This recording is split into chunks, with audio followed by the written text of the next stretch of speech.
여러 해 전에 못 당하는 여자 시리즈라는 것이 회자되었었습니다. 그것은 공부 잘하는 여자가 예쁜 여자 못 당한다. 예쁜 여자가 시집 잘 간 여자 못 당한다. 시집 잘 간 여자가 자식 잘 둔 여자 못 당한다. 자식 잘 둔 여자가 건강한 여자 못 당한다. 그리고 마지막이 건강한 여자가 예수 잘 믿는 여자 못 당한다.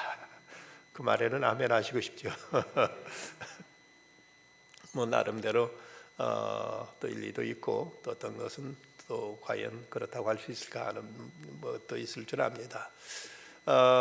우리가 건강의 문제가 이 시대에 많은 사람 최대 관심사가 되었습니다. 대체로 신방 가서 이 가정 기도 제목이 무엇입니까? 물어보면 많은 분들의 대답이 가족 건강입니다 라고 대답하는 소리를 가장 많이 듣습니다. 이발소라든지 어떤 헬스클럽 같은 데 가보면 그런 글귀가 써 있는 것을 볼 수가 있습니다. 돈을 잃는 것은 적은 것을 잃은 것이다. 명예를 잃는 것은 많은 것을 잃은 것이다. 건강을 잃으면 모든 걸 다 잃는 것이다 라는 이런 글귀를 볼 수가 있습니다. 이런 것만 보더라도 이 시대 사람들의 가장 큰 관심이 어디에 있는가를 우리가 잘 알 수 있는 것이죠. 극도의 염세주의 철학자이면서 그러면서도 건강 예찬론자였던 쇼펜하워는 이런 말을 했습니다. 우리들의 행복은 10중 8구 건강에 의해서 좌우되는 것이 보통이다. 건강하기만 하면 만사는 즐거움과 기쁨의 원천이 된다. 반대로 건강하지 못하면 이런 외면적 행복도 즐거움이 되지 않을 뿐만 아니라 뛰어난 지정의조차도 현저하게 감소하게 된다는 이런 말을 했습니다. 이 말도 일말은 맞고 그러나 어떤 것은 꼭 그렇다고 단정하기 어려운 부분들이 분명히 있습니다. 우리에게 누구나 다 건강을 원하죠. 건강하지 못하면 우리가 어떤 세상의 즐거움도 우리가 누리기가 어려운 것이 사실이고 그래서 우리가 건강하게 살기를 바랍니다. 하지만 또 이제 질병은 우리에게 원수처럼 다가와서 때로 우리들의 몸을 무너뜨리고 우리들의 삶을 파괴시키는 이런 일들이 또 우리 주변에 있다는 사실이 우리를 또 이제 힘들게 하는 부분 중에 하나입니다. 병 중에 가장 무서운 병이 어떤 병인가? 어떤 이는 말하기를 그것은 이제 병인 줄 모르는 병이 가장 무섭다는 이런 얘기를 합니다. 병을 알게 되면 그래도 거기에 대해서 조심을 하든지 아니면 어떤 치료법을 찾아서 병을 고치기도 하는데 병든 것조차도 모르게 되면 치료할 기회를 놓쳐버리기 때문에 이제 영영 그 병에 헤어나지 못하는 경우들이 많습니다.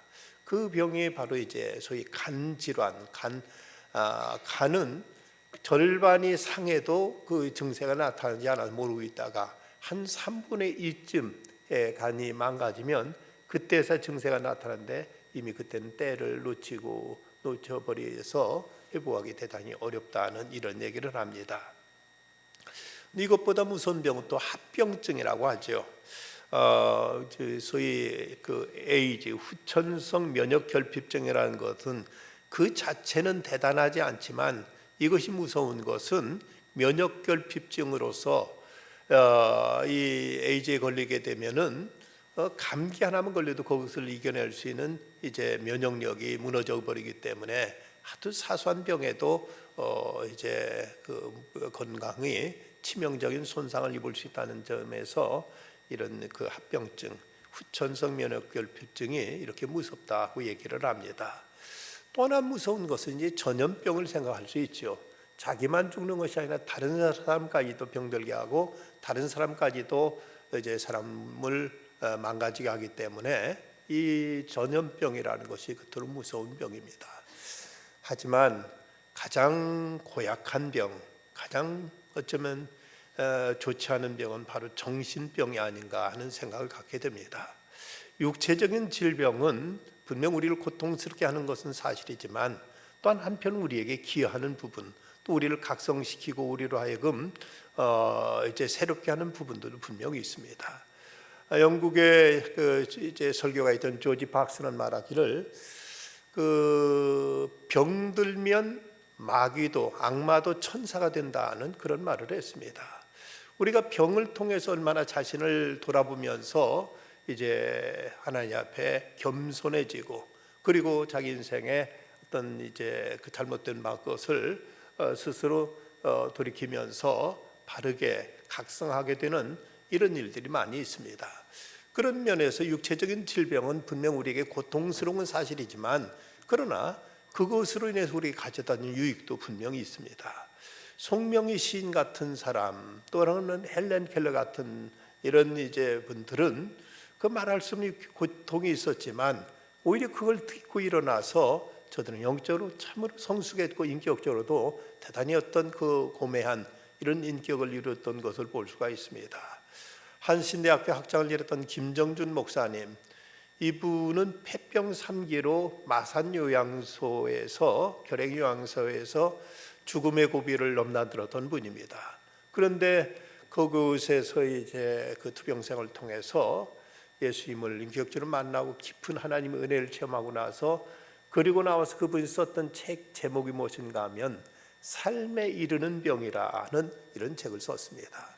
키엘케고르가 쓴 죽음에 이르는 병과 이제 대치되는 삶에 이르는 병.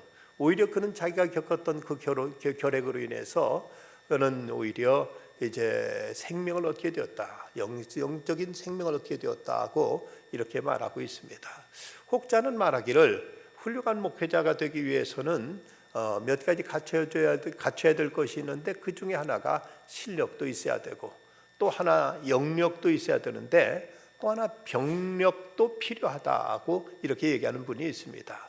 그래서인지는 모르지만 우리나라의 대단한 목사님들 중에서는 아주 생명의 위험을 느끼는 이런 큰 병을 앓았던 분들이 많이 계십니다. 한경림 목사님 젊은 시절에 폐 하나를 잘라내서 3년 이상 더 못 산다는 이런 이제 사형 선고를 받은 적이 있었고 또 옛날 충현교회 김창인 목사님도 폐병을 앓았고 조용규 목사님도 폐병을 앓았었고 김창인 목사님도 그러고 이런 분들 보면은 어떤 큰 질병을 통해서 이제 하나님을 전적으로 이제 의지하게 되고 만나게 돼서 온전히 생명을 바쳐서 하나님 앞에 헌신하는 이런 귀한 일꾼들로 이제 쓰였던 걸 보면 질병, 육체적인 질병 그 자체가 무조건 나쁘다고만 말할 수는 없고 우리가 이것을 잘 우리가 신앙적으로 극복만 할 수 있다면 이건 우리에게 큰 유익도 될 수 있다는 것들을 깨우쳐 줍니다. 하지만 이 정신질환은 참 이건 인간으로서 어떤 구실을 할 수 없기 때문에 이것이야말로 가장 비참하고 불행한 병이 아닌가 하는 생각을 갖게 됩니다. 정신 이상 남편을 둔 그 아내, 그 정신이 이제 그 혼미해 가지고 정신이 깨어나지 못하고 혼수 상태에 있는 그렇게 식물인간 얼마 동안 오랫동안을 병상에 보내는 그런 남편을 둔 아내가 하는 말이 내 남편이 한 번만이라도 정신이 깨어나 가지고 여보 고맙소. 당신의 이 희생적인 이 사랑, 거기에 당신 고맙소라는 말 한마디만 맑은 정신으로 해줘도 자기가 그동안 어떻게 그 고생스러웠던 모든 것 다 이겨낼 수 있을 텐데 그 말 한마디조차도 들을 수 없는 것 사실이 그토록 절망스러울 수 없다는 이런 얘기를 하는 소리를 들어보면 정신병이야말로 가장 무서운 병이 아닌가 하는 이런 생각을 갖게 됩니다. 랄프 소크만이라는 사람은 이런 말을 했습니다. 약 25년 전에 런던의 한 의사는 결핵이나 암보다 더 무서운 병이 있다고 선포한 적이 있다. 그의 시대부터 우리는 결핵 때문에 심한 공포를 느껴왔고 또 암을 예방하려고 노력해 왔다. 그러나 결핵이나 암보다 더 무서운 이 병은 점차적으로 더 증가되고 있다. 그것은 여러 가지 이름을 불리고 있다. 그러나 가장 잘 알려진 이름은 짜증이다. 진실로 수많은 사람들의 죽음에 대한 원인은 짜증이다. 그러므로 우리는 시간을 선용하는 것은 짜증을 제거시키는 것, 활기를 증가시키는 것, 생산력을 강화시키는 것, 혹은 즐겁게 사는 것임을 알아야 된다고 이렇게 말하고 있는 걸 보면 우리가 마음의 부정적인 생각들, 원망과 불평과 짜증이라는 것이 얼마나 우리의 삶을 파괴시키고 있고 우리를 정신적으로 병들게 하고 있는가를 생각할 수 있어야 됩니다. 에리 프롬은 생산적인 생각하는 사람이 건강한 사람이라고 이렇게 말하고 있습니다. 그래서 건강한 인격을 가진 사람은 자신도 행복하고 주변에 있는 사람들까지도 행복하게 만듭니다. 그런데 병든 인격을 가진 사람은 자신도 괴롭지만 주변 사람까지도 이제 함께 괴롭게 하고 저들까지도 함께 힘들게 하기 때문에, 이래서 이제 참으로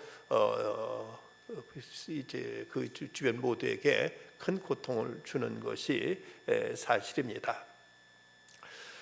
이런 의미에서 우리에게 있어서는 우리의 인격과 우리의 정신과 우리의 영혼, 이 속사람이 그토록 중요하다는 것이지요.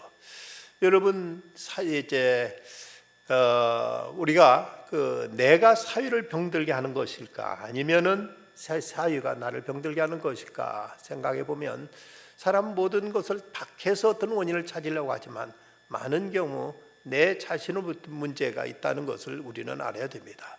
내 인격이 건강하면 다른 사람이 뭐라고 해도 이것을 넉넉히 이길 수 있고, 세상이 어두워도 그 가운데서도 더 밝게, 더 오히려 세상을 변화시키면서 살아갈 수 있는 것이기 때문에, 그래서 우리들은 우리들의 건강한 인격을 소유한다는 것, 건강한 영혼을 유지한다는 것은 우리 신앙인에게 있어서 대단히 중요한 문제고, 이것은 우리의 믿음 생활에 있어서 가장 우리에게 있어서 이제 소중한 신앙적인 과제임을 잊지 말아야 됩니다.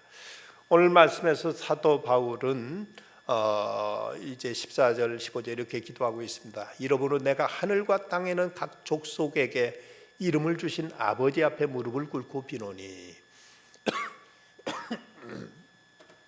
유대인들의 기도는 대체로는 서서 손을 들고 하늘을 우러러보면서 기도하는 것이 일상적인 기도 방법입니다. 근데 바울은 에베소 교회를 생각하면서 감옥 안에서 간절한 심정으로 무릎을 꿇고 하늘과 땅에 있는 각 족속의 이름을 주신 아버지 앞에 무릎을 꿇고 빈다고 이렇게 고백하고 있는 걸 보면, 얼마나 그가 지금 간절한 심정으로 절박하게 그가 하나님 앞에 기도하고 있는가를 보여주고 있습니다. 근데 그 기도 내용이 뭐냐? 16절에 보면 그 영광의 풍성을 따라 그의 성령으로 말미암아 너희 속사람을 능력으로 강건하게 하옵시며, 너희 속사람을 능력으로 강건하게 하옵시며 라고 이렇게 기도하고 있습니다. 물론 우리 육체가 강건하는 것도 성경에 보면 그런 말씀이 많이 나옵니다. 영혼이 잘됨까지 범사하려면 강건하게 구하노라. 너희 몸과 혼과 육이 그리스도 예수의 날까지 보존되기를 원하노라 하는 말씀들 보면, 분명히 이제 하나님 우리들의 육신의 건강에 대해서도 관심을 갖고 계시고, 또 예수님이 이 땅에 계실 때 실제로 육신의 질병 병든 자들을 많이 치유해 준 걸 보면, 결국 하나님의 관심은 우리들의 육체에 대해서는 이제 벗어나 있다고 말할 수가 없습니다. 물론 우리 몸도 건강하기를 바라시고 우리의 모든 삶이 건전한 삶이 되기를 원하시는 것이 하나님의 뜻입니다. 하지만 바울이 지금 이 에베소 교회를 향해서 그 로마 감옥에서 기도하고 있는 기도는 어쩌면 그 자신도 죽음을 내다보면서 어떤 종말적인 이런 기도를 하고 있다고 말할 수가 있을 것입니다. 지금 에베소 교회 성도들에게서 가장 필요한 것이 뭔가? 물론 그들 가운데 병든 자가 있다면 질병부터 고침받아야 되겠고, 가난한 자가 있다면 저들의 생활도 이제 풍성히 되기를 바랐을 것입니다. 하지만 저들에게 있어서 가장 중요한 것이 있다면 뭘까? 그는 속사람이 강건하게 되는 것, 이것이 가장 중요한 문제라고 생각해서 하늘과 땅을 지으신 하늘과 땅에 있는 각 족속의 이름을 주신 아버지 앞에 무릎을 꿇고 간절히 빌면서 속사람이 강건하게 되기를 그는 이렇게 기도하고 있습니다. 그럼 어떻게 하면 우리가 속사람이 강건해질 수 있을까? 우리의 육체는 이제 적당한 운동과 그리고 이제 적당한 양분을 섭취하면 우리 몸은 건강을 유지할 수가 있습니다. 먹는 음식과 그리고 또 거기에 따른 운동을 하면은 우리 건강을 유지한다는 데 큰 문제가 없을 것입니다. 하지만 우리 영혼은 어떻게 하면, 우리 속사람은 어떻게 건강해질 수 있을까? 여기에 17절 19절 말씀, 믿음으로 말미암아 그리스도께 너희 마음에 계시게 하옵시고 너희가 사랑 가운데 뿌리가 박혀 터가 굳어져서 능히 모든 성도와 함께 지식에 넘치는 그리스도의 사랑을 알아 그 넓이와 길이와 높이와 깊이가 어떠함을 깨달아 하나의 모든 충만하신 것으로 너에게 충만하게 하시기를 구하노라고 말씀하고 있습니다. 여기서 먼저 이제 속사람이 건강해질 수 있는 그 첫 번째 요소로서는 그리스도께 우리 마음에 계시고라고 말씀한 걸 보면 그리스도로 하여금 우리 마음에 계시도록 해야 된다고 이렇게 말씀하고 있습니다. 여기서 그리스도를 영접하라는 말씀이 아니라 그리스도를 계시게 하시옵고라고 말씀하고 있는 걸 보면 지금 이 편지를 쓰는 그 수신자, 편지를 받는 때 수신자들은 에베소 교회 성도들이죠. 그렇다면 저들이 이미 믿는 사람들입니다. 그렇기 때문에 저들에게 그리스도를 영접하라고 이렇게 표현하고 있는 것이 아니라 바로 그리스도께 너희 마음에 계시게 하옵시고라고 이렇게 말씀하고 있습니다. 이 말은 예수님께서는 우리가 그리스도를 주로 영접할 때 우리 안에 계시지만 우리가 주님 계신 것이지만 그러나 주님께서 우리 안에 편히 계실 수 있는 상태인가? 주님께서는 거룩하신 영이신데 근데 우리가 죄에 더럽혀져 있고 세상에 악을 품고 있고 세상의 모든 부정적인 것을 우리가 품고 있다면 우리 주님께서 과연 이런 곳에 편히 계실 수 있겠는가? 주님이 우리 안에 평안히 거하실 수 있도록 하기 위해서는 우리 마음이 정결해야 되고 우리 마음이 이제 죄를 품지 않아야 그래야 주님께서 우리 안에 거하실 수 있는 것이지 우리가 온갖 악한 것들로 온갖 더러운 것과 추한 것들로 우리 마음이 가득하다면 주님께서 과연 어떻게 우리 안에 편히 계실 수 있겠는가 하는 것을 생각해야 됩니다. 그리고 하나님의 성령을 근심하게 하지 말라는 에베소 4장 30절 말씀 보더라도 주님의 영은 거룩한 영이기 때문에 우리가 이제 그 죄악된 것을 마음을 품고 있고 악을 도모하고 이제 그 누구를 시기하고 증오하고 미워하고 한다면 그 성령께서 우리 안에 편히 가실 수 없고 근심할 수밖에 없는 것이죠. 그래서 우리 영혼이 깨끗한 마음으로 주님을 모실 수 있는 이런 심령이 되어야 된다고 사도 바울은 말하고 있습니다. 여러분 어느 집을 방문했을 때 그 집에서 여러분들을 환영하고 그 집의 밝은 분위기라면 여러분 그 집에 아주 편안하게 그 집에 이제 방문할 수 있는데 가보니까 어수선하고 막 그 집에 다툼이 있고 싸움이 있고 그 집에 이제 그 여러 가지 분쟁이 있다면 여러분 그런 집에 가서 편히 계시기 어려울 것입니다.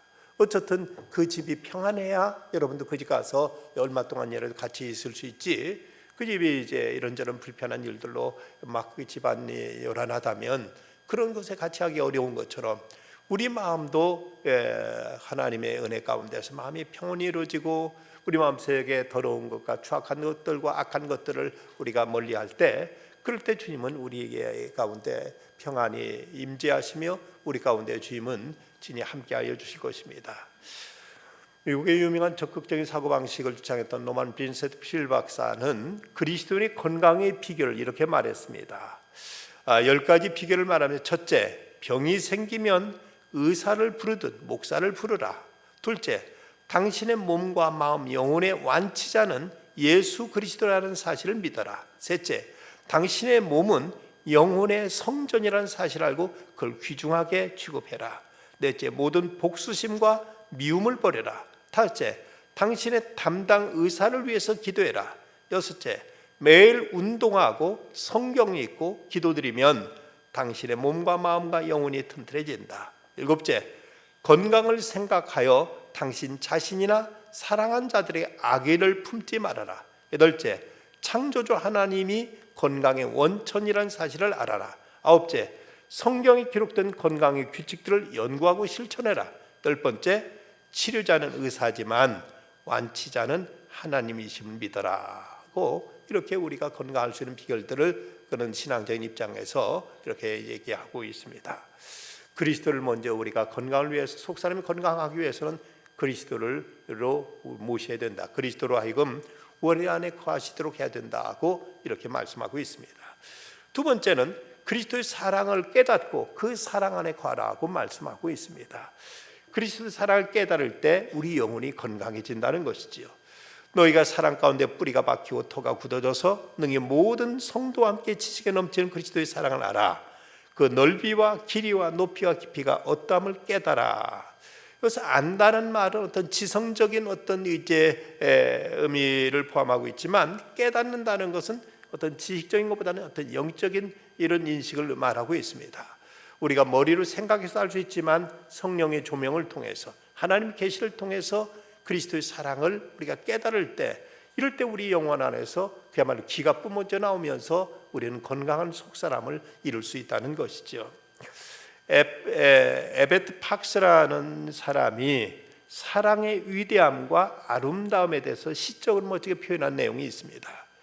충분한 사랑이 정복할 수 없는 어려움이란 없고, 치료할 수 없는 병도 없으며, 열 수 없는 문도 없고, 건널 수 없는 해협도 없으며, 무너뜨릴 수 없는 벽도 없고, 뉘우치게 할 수 없는 죄도 없다. 근심의 뿌리가 얼마나 깊은지는 문제가 되지 않는다. 앞날이 얼마나 절망적으로 보이는지도, 매듭이 얼마나 단단한지도, 저지른 실수가 얼마나 거대한지도 문제가 되지 않는다.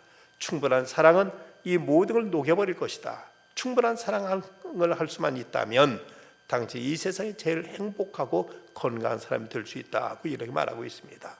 그렇다면 우리가 그리스도의 그 사랑을 우리가 깨닫고 그 사랑을 우리가 누리게 될 때 우리에게는 이런 속사람이 건강해지는 이런 이제 결과가 나타난다는 것입니다. 근데 여기서 그리스도의 사랑에 대해서 아주 입체적으로 표현하고 있습니다. 먼저는 그리스도의 사랑의 넓이를 알아. 이 넓이, 그리스도의 사랑의 넓이가 도대체 얼마나 된가? 우리가 잘 알고 있는 요한복음 3장 16절을 말씀 보면, 하나님이 세상을 이처럼 사랑하사 독생자를 주셨다고 말씀합니다. 하나님은 온 세상을 사랑하실 만큼 하나님의 사랑의 넓이가 크다는 것이지요. 우리는 자기가 가까운 사람만, 자기 고향 사람만, 자기 학교 동문만, 자기 교회 다니는 사람만 이렇게 한계를 정하기 쉬운데, 하나님은 전 온 세상을 사랑하셔서 이 세상을 위하여 독생자를 주셨다고 말씀할 만큼 하나님의 사랑의 넓이가, 그게 넓음을 이렇게 말씀하고 있습니다.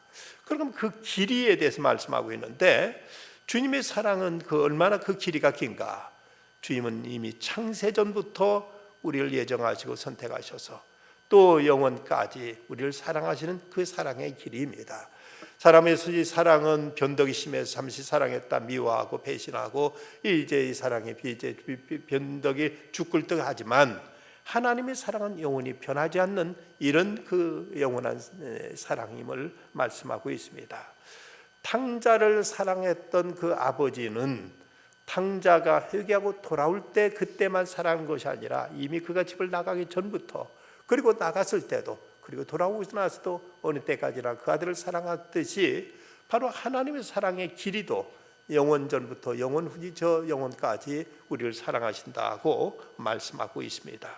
그럼 사랑의 깊이는 어떠한가? 시편 말씀에 보면 나를 기가 막힐 웅덩이와 수렁에서 끌어올리셨다고 이렇게 말씀하고 있는데, 우리가 고백하고 있는 그 사도신경에 보면 본디오 빌라도에게 고난을 받으사 십자가에 못 박혀 죽으시고 장사한 지 사흘 만에 죽은 날 가운데 다 살아나셨다고 이렇게 되어 있습니다만은, 그런데 십자가에 못 박혀 죽으시고 그 다음 부분에 빠진 부분이 있습니다. 다른 사도신경 음론 가운데 보면 지옥에 내려가셨다가 라는 그 구절이 우리의 사도신경에는 빠져 있습니다. 이 말씀대로 보면 예수님은 십자가에 못 박히시고 그리고 이제 죽으시고 지옥까지 내려가셨다고 이렇게 되어 있습니다. 그렇다면 주님의 사랑의 깊이는 저 깊은 지옥의 심층부까지도 그 사랑이 이제 거기까지도 가셔서 죽은 영들에게 복음을 전하셨다고 이렇게 이제 고백에 얘기하고 있습니다. 주님의 사랑의 저 깊은 심층부까지도 그 사랑이 이제 그곳에 있는 영들에게도 주님의 복음이 주님께서 전도하셨다고 베드로전서에 있는 말씀을 통해서 해석하는 사람들도 있는데, 어쨌든 주님의 사랑의 깊이는 우리를 그 기가 막힌 수렁에서 웅덩이의 수렁에 끌어올리지 만큼 저 낮고 이제 천한 저 바닥까지도 주님은 우리를 사랑을 하신다는 이야기입니다. 그런가 하면 주님의 사랑의 높이는 그분은 우리를 그 캄캄한 수렁에 끌어내실 뿐만 아니라 저 하늘 높은 곳 하나님 보좌 우편까지 끌어오시는 그 사랑의 높이까지도 이제 성경은 말씀하고 있습니다. 그야말로 우리가 상상할 수 없는 사랑의 넓이와 길이와 깊이와 높이, 이렇게 하나님의 사랑, 예수 그리스도의 사랑이 그토록 크고 놀라움을 우리가 깨닫게 된다면, 그렇다면 우리의 속사람은 얼마나 우리의 안에 기쁨이 충만하고 그 사랑이란 그 감동과 감격 속에서 얼마나 활기를 이제 우리가 얻을 수 있을 것인가를 우리는 이제 깨닫게 될 것입니다. 그리스도에 인해 속사람의 건강을 재어볼 수 있는 어떤 그 척도가 있다면 그것은 얼마나 주님의 사랑을 누리고 있는가, 그리고 얼마나 주님을 사랑하고 있는가를 통해서 그 사람의 속사람의 건강을 우리는 체크해 볼 수 있습니다. 내가 지금 내 속사람이 얼마나 건강한가는 내가 지금 그리스도의 사랑을 얼마나 지금 나는 깨닫고 이것을 누리고 있는가를 생각해 보면 알 수 있고, 또 하나는 내가 지금 얼마나 주님을 사랑하는가를 통해서 내 속사람의 건강의 이제 척도가 이걸 통해서 나타날 수가 있습니다. 하나님께서 가장 사랑하는 사람은 누굴까? 여러분, 그 어떤 아버지에게 있어서 가장 그 사람이 그 아버지가 사랑하는 사람이 있다면 자기 아들을 아끼고 사랑해 주는 사람을 그 아버지는 제일 사랑할 것입니다. 그렇듯이 하나님 아버지도 당신의 아들 예수 그리스도를 사랑하는 이제 성도들, 그들을 하나님은 더욱 사랑하시고 하나님은 아끼시고 하나님은 저들을 이제 은혜로 보살펴 주실 것입니다. 20절 21절 말씀 보면 우리 가운데 역사하시는 능력대로 우리 온갖 구하는 것이나 생각하는 것에 더 넘치도록 능히 하실 이에게 교회 안에서와 그리스도 예수 안에서 영광의 대대로 영원 무궁하기를 원하노라고 말씀하고 있습니다. 이제 하나님께서는 바로 예수 그리스도를 이제 사랑하는 사람들에게 우리가 생각하는 것 이상으로 넘치도록 능히 하실 그분의 은혜가 있음을 이렇게 말씀하고 있습니다. 미국 이스트 뉴올리언즈의 도서관 관장원에는 김성자 씨가 이런 글을 썼습니다.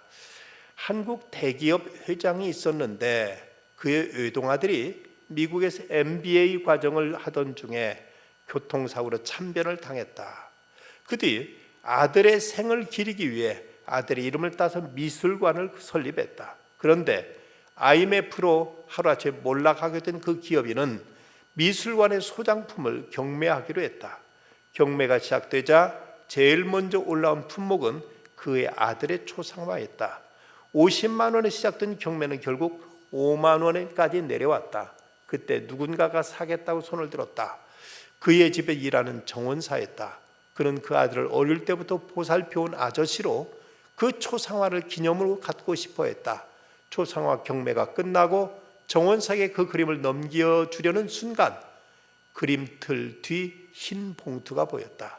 그 봉투 속에는 자기 아들 그림을 사는 사람에게 미술관 소장품 전부를 주겠다는 글이 있었다. 아들의 초상화를 소유한 정원사가 그 모든 것을 다 소유하게 되었던 것이다. 이거 팩트시 실제로 있었던 일이라고 합니다. 사도 바울은 이렇게 말합니다. 우리 주 예수 그리스도를 변함없이 사랑하는 모든 자에게 은혜가 있을지어다. 그리스도를 사랑하는 자를 하나님은 더욱 아끼고 사랑하실 뿐만 아니라 이런 사람에게 은혜가 있을 것이라고 바울은 이 에베소 마지막 부분에서 그렇게 선언하고 있습니다.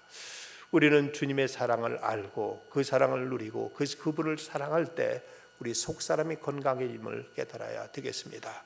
그러면 이제 세 번째는 하나님께 베푸실 은혜에 대한 소망이 있어야 된다고 말씀합니다. 20절 21절 다시 보면 우리 가운데 역사하시는 능력대로 우리가 구하거나 생각하는 모든 것이 더 넘치도록 능히 하실 이에게 교회 안에서와 그리스도 예수 안에서 영광이 대대로 영원 무궁하기를 원하노라.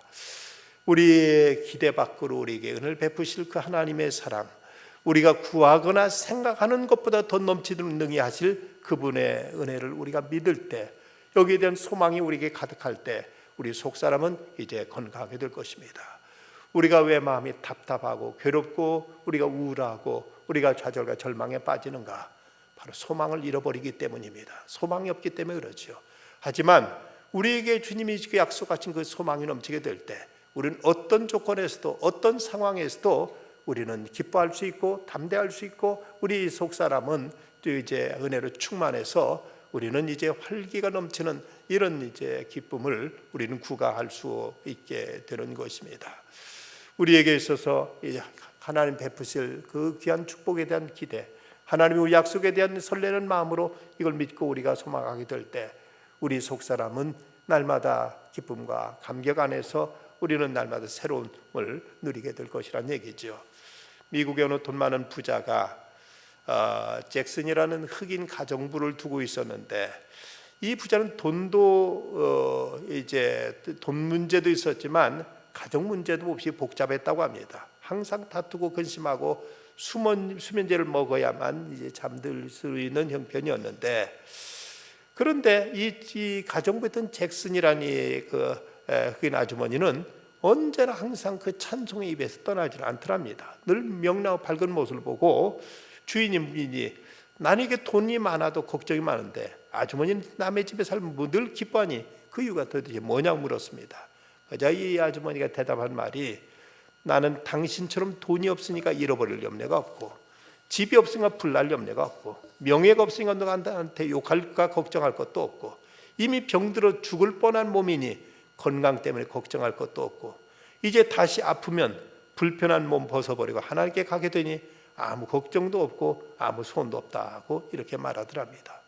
이 말을 듣고 이 주인이 생각하기를 여태까지 도대체 나는 무엇을 위해 살았고 열심히 배우고 열심히 벌었다는 것이 근심은 모은 것밖에 뭐가 더 있는가 하고 자신을 돌아보게 되었다는 것입니다. 우리에게 천국에 대한 소망이 분명하고 주께서 우리에게 주신 약속에 대한 믿음이 확고하다면 우리 또한 이 소망 가운데서 우리가 이제 기대하는 거나 생각하는 것보다 더 넘치도록 하실 그분의 은혜로 말미암아서 우리는 어떤 상황에서도 이제 속사람은 충만할 것이고 건강할 수 있을 것입니다.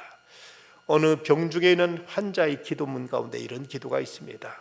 주님, 저는 출세를 위해 당신에게 건강과 힘을 구했지만 당신은 제게 순종을 배우라고 나약함을 주셨습니다. 위대한 일을 하고 싶어 건강을 청했으나 당신은 보다 큰 선을 이루게 하시려고 제게 병고를 주셨습니다. 주님, 저는 행복하게 살고 싶어 부귀를 청했으나 당신은 제게 지혜로운 자가 되도록 하나를 주셨습니다.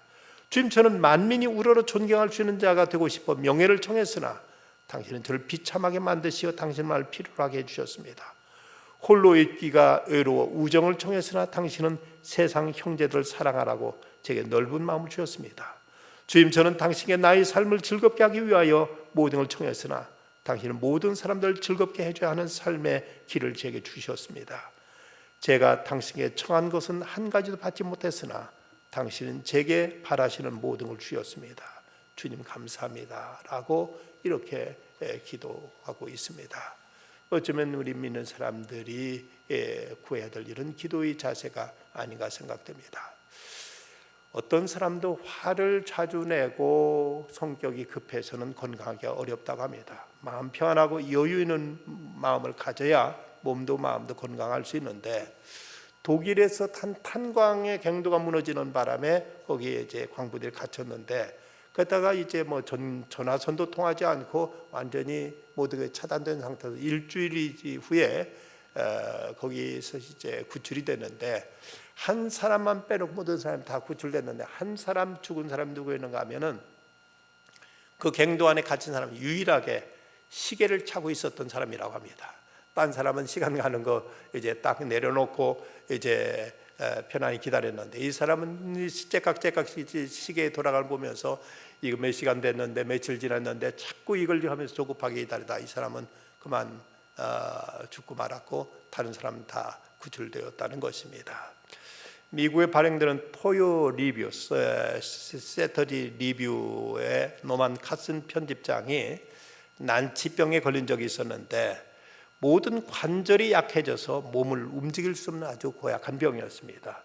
그 병의 완치 확률은 0.2%에 지나지 않았는데 이분이 우연히 책을 읽다가 부정적인 정서는 신체에 나쁜 영향을 미친다, 긍정적인 생각은 살균 작용한다는 그 글을 읽고 그는 거기서 이제 결심을 하게 됩니다. 그때부터 정서에 부정적인 영향을 줄 만한 책과 TV 프로는 전혀 보지 않았고, 비극적이거나 폭력적인 것들을 피하고 창조적이고 긍정적인 것만 보았습니다. 그 누구도 자기가 부정적인 말을 하지 못하고 했고 비극적인 말을 하지 못하겠습니다. 그의 병실은 늘 즐거운데 이제 음악이 흘렀고 희망적인 책들만 병실에 가득했습니다. 그는 그리고 나서 깨끗이 완쾌되어서 1년 후에 퇴원했는데, 그때의 그 모습은 이전보다 더 건강한 모습으로 이제 밝은 표정으로 나왔습니다. 그가 이렇게 건강 회복할 수 있었던 것은 모든 부정적인 생각들과 여러 가지 그에게 좋지 못한 영향을 끼칠 수 있는 것은 다 멀리하고 모든 걸 감사하고 기뻐하고 모든 걸 희망적으로 내다봤을 때 그의 건강은 이제 병원에 병이 들기 전보다 더 좋은 상태로 회복될 수 있었다는 것이죠. 미국의 무디 신학교 학자인 조지 스위팅 박사는 어떻게 사랑할 것인가라는 책에서 이런 얘기를 하고 있습니다. 시카고 무디 성경학교에 다니던 시절 중병에 걸려서 의사는 즉시 수술을 해서 종양을 제거해야 된다고 말했는데, 참으로 절망적 고통스러운 그때 제임스 맥컨키가 쓴 하나님의 사랑을 주제로 한 책을 읽으면서 나는 하나님을 으뜸으로 사랑해야 한다는 것과 그분의 사랑이 내 속에 뚫고 들어오게 해야 된다는 것을 알게 되었다. 그래서 나의 병실 침상은 그대로 산 제사의 제단이 되었다. 나는 주님을 섬기고 싶은 깊은 열망을 고백했다. 나는 이렇게 기도했다. 사랑하는 주님, 이 병실 침상은 저의 산 제사의 제단입니다. 주님께 기뻐하신다면 저를 산 제물로 드리기 원합니다. 이제 주님께 주시는 능력에 힘입어 저는 저 자신을 다른 사람들 향한 주님의 사랑의 통로로 드립니다. 그리고 나서 그는 그 질병에서 깨끗이 이제 회복되어 가지고 무디 신학교 학장을 지낼 만큼 위대한 이제 하나님 복음의 사역자로서 쓰임 받을 수 있었던 것입니다. 우리가 질병과 고통에 걸릴 수도 있지만 이런 길을 통해서 이런 그 병상을 우리가 주님 앞에 기도하는 기도의 산 제단으로 삼게 될 때, 여기 주님을 만날 수 있다면, 여기 주의 은혜를 경험하게 될 때 그 자리는 도리어 우리에게 이제 축복의 제단이 되어질 수 있을 것입니다. 세상에는 이런저런 질병도 많고 세상에 여러 가지 병리적인 현상도 많습니다. 그러나 그것이 중요한 것이 아니라 내가 지금 이 시간 그리스도를 내 마음에 모시고 주님의 사랑의 넓이와 길이와 깊이와 높이를 우리가 온전히 깨닫고 그 사랑을 누리며 주님을 사랑하게 될 때, 그리고 주께서 약속하신 그 소망이 우리 안에 가득 차게 될 때 우리는 속사람이 강건하게 될 것이고, 속사람이 건강할 때 우리들의 겉사람 육신도 우리는 건강을 회복할 수 있으며, 그럴 때 우리 삶은 하나님의 은혜로 생기가 충만한 이런 삶으로 바꿔지게 될 것입니다. 바울이 그토록 간절히 무릎 꿇고 기도했던 그 기도대로 우리 속사람이 강건한 가운데 이제 우리의 영혼이 잘됨 같이 범사 잘되며 강건케 되는 삶이 되어지기를 주님의 이름으로 축원합니다. 기도하십시다. 고마우신 아버지 하나님, 이 밤도 주님 앞에 나와서 주의 말씀을 받고 주님을 다시 한번 제 마음에 모셔드립니다. 저희의 모든 부정적인 생각들, 죄악된 것은 깨끗이 물리쳐 주시고 정결한 심령 우리 주님 모시는 중에 우리 주님의 사랑의 그 길이와 넓이와 높이와 깊이를 알아 그 사랑가에 겨워서 살아가게 하시고, 저희 또한 뜨거운 마음으로 주님을 사랑하는 중에 날마다 주님과 깊은 교제 안에 살아가게 하여 주시옵소서. 우리 주님께 저희들이 생각 밖에 저희들이 상상치 못하는 그 은혜와 사랑을 예배하고 계심을 깨닫게 하여 주시고 믿고 소망하는 중에 날마다 기쁨이 있게 하시고 감사가 있게 하시고 찬송이 있어서 주께서 주시는 그 은혜 안에서 저희들이 속사람이 날마다 강건하게 하시며, 이로 인해서 인정 영혼이 잘됨으로 범사에 잘되고 강건한 삶이 되도록 은혜를 베풀어 주시옵소서. 예수님의 이름으로 기도드리옵나이다. 아멘.